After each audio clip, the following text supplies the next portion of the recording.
Hello, everybody, and welcome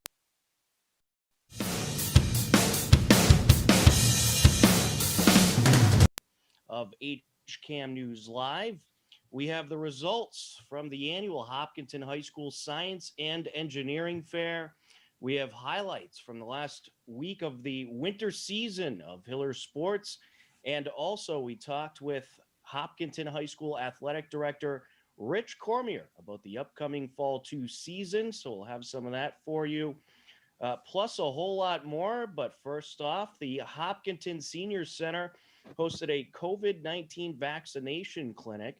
Mike Terosian was on the scene along with Representative Carolyn Dykema, among others, to tell us all about it. Here's a look at this recent vaccination clinic at the Hopkinton Senior Center. So we've been very fortunate the last couple days. We've had the health department put together having a COVID clinic for those 75 and older. And so what you have here is the last day of the clinic. And we're really excited to have had it here. We will have their follow-up clinic. At this point, we don't know of any future clinics here in Hopkinton, but right now, at least we've been able to get part of the population, and we're really excited about that. First, you're greeted at the door by the chief, and then we sanitize your hands and we'll give you a new mask. Then we'll have you check in where we hand you a consent. We take a picture of your insurance card and then move you over to the vaccination zone. We have 6 different vaccinators that will vaccinate you, go through all of your medical history to make sure that the vaccine is not contraindicated, and then you will go to the recovery zone either for 15 minutes if you don't have a history of allergies, 30 minutes if you do, and then after that, we have you check out, and we'll schedule your next appointment. It's really easy. So if you missed today's clinic and you were unable to make your vaccine appointment, you can still visit the mass.gov website, use the map to find a location that will work for you. There's also the State 211 that is able to assist senior citizens with booking their appointments. The Senior Center here also has helped us with booking any appointments for our clinics that are local. I'm here today because I had to come out and see this happening. This is getting people vaccinated in Massachusetts and in fact across the country is really the first order of business for anyone in government right now.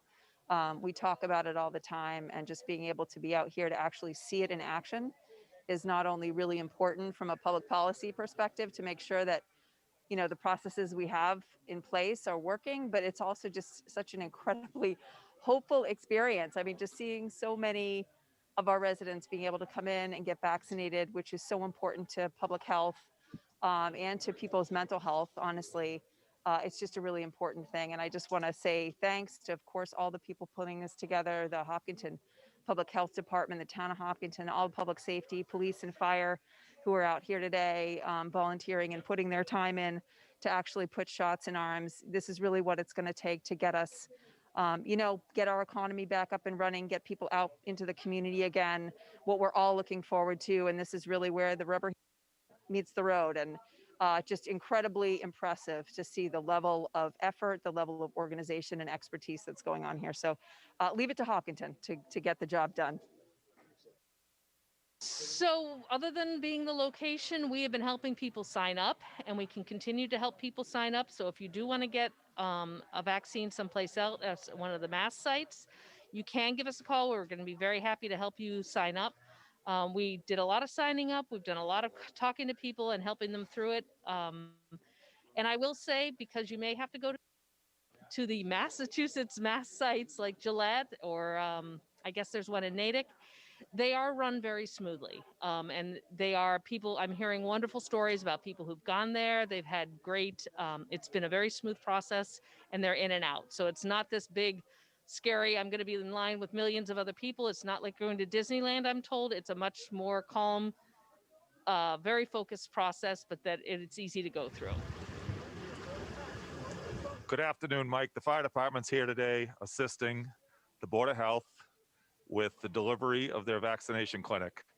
I'm very happy to have 5 paramedics that are doing the vaccines and others that are assisting with the paperwork, checking in and checking out of people, and the day's going real good. I can tell that the local people in the area are enjoying coming to a facility that they know and seeing faces that they know when they're getting vaccinated. And it makes a difference seeing that, and that makes us feel good. What is the police department's role in today's clinic? We'll help in any way that we can, but I'm just visiting today. It's really Officer Powers and McGaffigan that are doing everything today. Wherever they're needed, they'll fill the void. So word to the district and to all the folks out there, waiting and wondering when they're going to be able to get vaccinated. I would first of all ask for your patience. This is a monumental effort. As you can see, so many important structures that need to be set up to get this done. There is some good news. Thursday, February 18th, age 65 and older residents will be able to get vaccinated. I know that's something it's really important to them. We know that so many other folks need to get vaccinated, and we're moving the process as fast as we can. And we want to make sure to get those doses of vaccine out to the population in a really efficient and quick fashion. So stay tuned, more good news to come, and be safe out there. A great effort by many in the community. Well, this year's Hopkinton High School Science and Engineering Fair was done a little bit different. 5-minute videos and virtual presentations. And despite the fact that it may have looked a little different this year, the projects were very impressive as always. Here is a look at the results that were announced last night live on HCAM. The Hopkinton High School annual Science and Engineering Fair took place virtually this year. Science teacher Kristen Murphy explained how it worked and announced the top 3 prizes and regional qualifiers. Video. They also looked at a slideshow and a project notebook. And this was the most competitive top 3 prizes that I can remember in program history. It was a really, really tight race, and we're so proud to honor our top 3 projects. So in third place, actually slightly unusual this year, but third place came out to a mathematical tie. So we are excited to offer 2 students the third place award this year, 2 wonderful projects. And these awards go to a project by Simran Kaur, Phytodrugs, a novel approach on a planaria model of multiple sclerosis. So congratulations to Simran. And then also Mantra Rajkumar with automatic urinalysis system.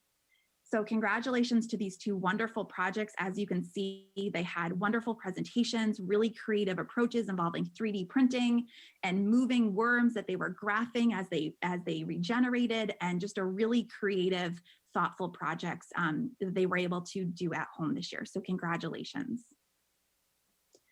Our second place prize actually goes to a student who's doing their first high school fair. It's one of our freshmen, so we're very excited to honor Eva Bennett, who did a project on the development of an innovative alternative model for teratogenicity testing. So congratulations to Eva. She took on a really bold topic from home, did a wonderful job, and such a great presentation. And as I mentioned, only a 9th grader. So congratulations, Eva. That's a really huge honor this year. And finally, our first place award goes to a team who's doing their second year of science fair. They took on a project that has huge importance for as we think about climate and the economy and situations that are changing as our world adapts. And so we're so proud of them coming up with a really creative and bold project. This goes to Brian, Barat, and Neil, whose project was designing the modern truck. So congratulations to our first place prize. And I believe Neil is on the call. I think the whole team is here, but Neil is going to say a few words to tell us a little bit more about their project. Well, when we started the project, obviously, we were all quarantined and everything. And so we knew, right, there was going to be a lot of different challenges this year. So finding a project, we were lucky enough that 3D modeling was one of our skills. And so that's how we settled upon a project where we could do everything on our computers and through 3D modeling with online testing. And we found what we did was basically we researched, we made a design, and it was like classic design process. We made something, it failed. Then we went back to the drawing board, we found out what went wrong. We found out where we could go better. We did some research. We expanded our knowledge on the topic. We made our next design, and we failed again. We did the same thing. Maybe we failed again, and then we kept getting better like that. We did a lot of research. We all really expanded our knowledge a lot. And, this year really tested our teamwork skills. But overall, yeah, it was a great experience for us. Great. Thanks so much for sharing, Neil. And that's definitely something in the comments, and we'll share out the judge comments with each student team this week. But something that came up in all of the feedback for this group was what great collaboration skills they have. You can tell that they really are all involved in the project. All are so thoughtful about each step of the design, and that you can tell you not only work really well with each other, but really like working together. And that really comes through in your presentation. So congratulations to Brian, Barat, and Neil for a wonderful first place prize this year. Congratulations. There were 12 projects overall that qualified for the regional fair. You can see the full presentation and all the regional qualifiers at our website, hcam.tv.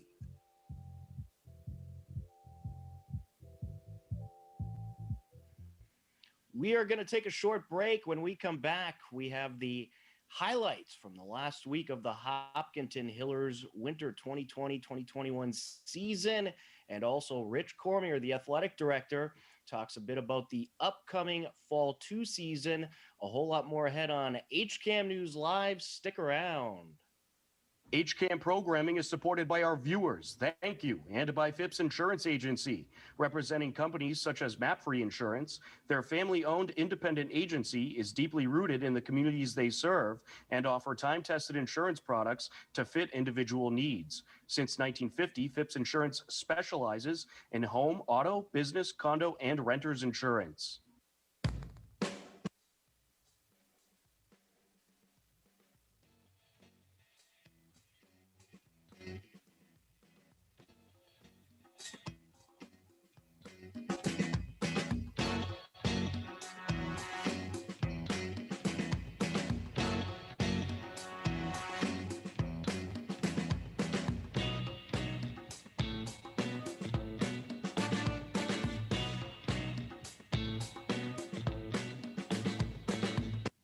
And welcome back into HCAM News Live. Well, believe it or not, we are through the winter high school sports season, and the Hopkinton Hillers had a lot of teams in action during the last week of the season, which was in fact February vacation. Here's a look at what happened. Hopkinton Dover Sherborne girls co-op hockey took on Medway in their final game of the season. Medway netted 2 first-half goals. And now it'll float into Hopkinton territory. And there's a shot and a goal for Medway. How about that? A nice start for Medway as Jenna Fitzsimmons nets it in. Back. Leaving it out in front there was Fitzsimmons, brushed away. And now a shot in front of the net and another Medway goal. Maggie Lester nets it. A great feed by Fitzsimmons, and it's a 2-0 game. Medway took the win 3-0, but it was a strong effort by the Hopkinton co-op team against a very strong Medway team. Congratulations on a great season to the players and the first-year head coach, Scott Hayes. Hopkinton boys basketball met up with Ashland for their winter season finale. We start off with the JV game. Sam Pantera knocked down several points in the first quarter to help the Hillers to a 16-5 lead. This is the last game of the season for the boys teams. Stevens with a nice feed over to Pantera, and Pantera puts it in. Nice early lead for the Hillers. In the second quarter, 3 different Hillers netted multiple field goals.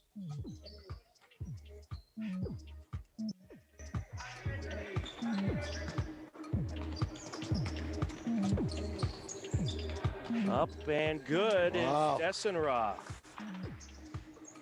Looked like a couple hands on that ball when he shot it. Hopkinton led 31-20 heading into the third quarter.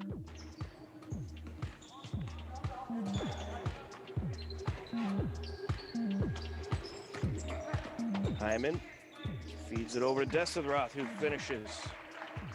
The Hillers kept hitting well from the field and hung on to take the win in their season finale over Ashland, 61-54. Whole different team out here in the second quarter. Hillers are struggling a little bit, but there's a three from Bertucci Bissonette. Good response. In the varsity game, it was a 16-13 Ashland lead after a back-and-forth first quarter. Both these teams for sure. Dalloway for three. No good. Batted up. Pulled down by Marazimi. Here comes Keith. Up to Marazimi. He'll launch the three. Knocks it down. The Hillers' offense was unstoppable in the second quarter as they struck for 18 points and took a 31-25 lead into the half. Marazimi over to Raheem in the corner for three. Knocks it down. In the third quarter, both teams put up 16 points apiece. Feeds it over to Raheem. Now up to DiPietro down to the corner. Keefe. Yes. Swishes it through. He has 14 points this afternoon. Hillers led 47-41 heading into the fourth. Kicks it out to Raheem. Up for three. Got it. Caleb Raheem with his second three of the game. He has 6 points. More back and forth in the fourth quarter, but the Hillers hung on to take the win 60-56. They finished with 3 wins and 6 losses overall. Hillers boys varsity hockey took on Ashland over at Loring Arena. Hillers netted 4 first half goals. Neutral zone. Sent in Ashland territory. Heading there for the Clockers is Riva. And now sent out by Mara. Dixon takes a shot. And now out in front of the net, Carazza pokes it in. Joe Carazza makes it a 1-0 Hillers lead. And Mara trying to clear. Mara flips it over to the neutral zone. And here comes Carazza, and he was looking for a break there. Mara with the backhander, and that's in! The Hillers score a short-handed goal. Pavitt Mara. Joe Carazza nearly had a nice break. Did not get the puck placed like he wanted, but was able to flip it to Mara, and Mara puts it in with 8:56 left to go in the first half. Back and forth we go in Ashland territory. Now up behind the net is Aiden Walsh. He'll send it out. And over to Carazza, and it's going to be put in. Joe Carazza with another goal. Mara looking for a shot, and it is going to be yet another goal for the Hillers. Hopkinton added 2 more in the second half. Break up the ice, and a good shot there. He is going to be a player to watch over the next couple of years. Sends it over to Mara. Mara. And now Zolotarev will flip it in.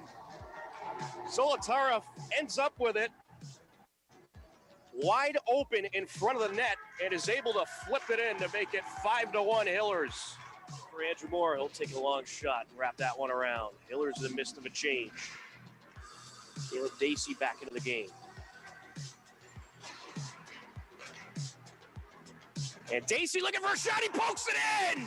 Unbelievable. It got by Milko, and Dacey able to poke it in. How about that? The senior comes into the game and gets a beauty of an opportunity to poke it right through the 5-hole and make it a 6-1 game. The Hillers took the win 6-2. Hopkinton lost a road game to Medfield in their season finale and finishes the season with 6 wins and 3 losses overall. Hopkinton High School Athletic Director Rich Cormier recently joined us on our weekly sports show, HCAM Sports Talk Live. which you could catch every Wednesday at 3 p.m. to talk about the upcoming Fall 2 season, a season in which we'll see football, girls volleyball, and also unified basketball. Here's a look.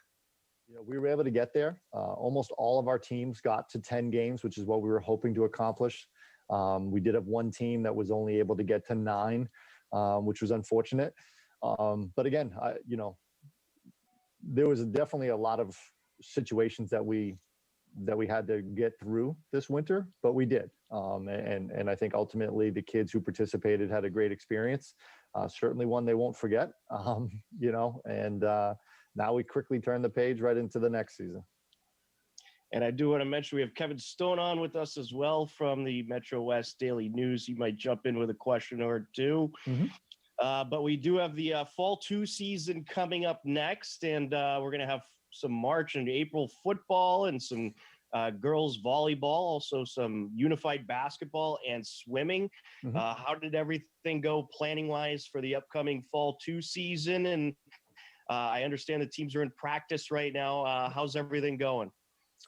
Knock on wood, things are going really, really well through these first few days. The fact that we're now in our 3rd COVID season, for lack of a better way of explaining it, I think we're getting pretty adept at managing the different modifications that are thrown at us by the state EEA, as well as the MIAA and the different modifications. And one of the nice things is that as we've moved through the year, there's certainly some challenges that we still have in the mask wearing and the distancing and some of the rules that we have to abide by. But one of the nice things has been that the rules of the games have largely started to become more traditional. Whereas in the fall, you take soccer and field hockey, for example, those sports were drastically altered in terms of the rules of their games. We saw some alterations in basketball and hockey, but really, for the most part, the games were still the games. And then now, football, volleyball, again, during the games or the matches, they're pretty much being played as they should be. The biggest challenge for swimming and diving, which is another one of our Fall 2 sports, is that those meets are being held virtually. So that is a significant change, not having an opponent sort of in the lane right next to you that you're kind of competing against. So that's a significant change for sure. But most of our sports are starting to be played a little bit more like they should be, at least in terms of the rules. Again, the mask wearing and some of the bench areas and things like that are certainly still very, very different. So not a whole lot of differences in football at all? No, in terms of the rules of the game, it's some really minor stuff in terms of like huddles, for instance. You all have to be facing the same direction, instead of kind of coming together in a circle, really sort of limited type things. I think the biggest change for football, honestly, is that we can't use locker rooms, just given the equipment that's involved in playing football. But in terms of when they're out there on the field playing, the game is going to be the game of football. And same with volleyball. Again, there's some small rules, and this is true in football. We got to sanitize the balls and the equipment and stuff like that. But again, when a volleyball match is going on, unlike in the fall, there was some significant rule changes in the fall for those schools that played volleyball in the fall. You actually had to change the ball out every point. Wow. You also had a 3-foot sort of buffer at the net that you sort of couldn't cross when you were going up for a hit. Right. It essentially took spiking out. Exactly, which is obviously a key part of the game. So those rules have been eliminated. So again, now you're going to see a more traditional game of volleyball. Again, they're not going to switch sides. I mean, they're limited. There are small changes where. And you can catch the full interview with Hopkinton High School Athletic Director Rich Cormier on our YouTube page, youtube.com/HCAMTV, as well as on our website, hcam.tv. It is time to take a look at our picture of the week. And it's our favorite cameraman, John Ritz on Mars. He'll go anywhere to bring you the action. What a great photo that is. And we have some upcoming town government meetings on Monday, March 1st at 7 p.m. We'll have the planning board meeting on HCAM TV. Also on HCAM TV, Tuesday, March 2nd at 6 p.m., the select board, and on HCAM Ed, Thursday, March 4th at 7 p.m., we will have the school committee. Well, believe it or not, we are out of time for this edition of HCAM News Live. Don't worry, we'll be back next Thursday at 6:30 p.m., but stick around. Coming up next, it's Hopkinton's favorite party planner, Terry Malisi, with a brand new episode of The Gathering. Take care, be well, and we'll talk to you again soon.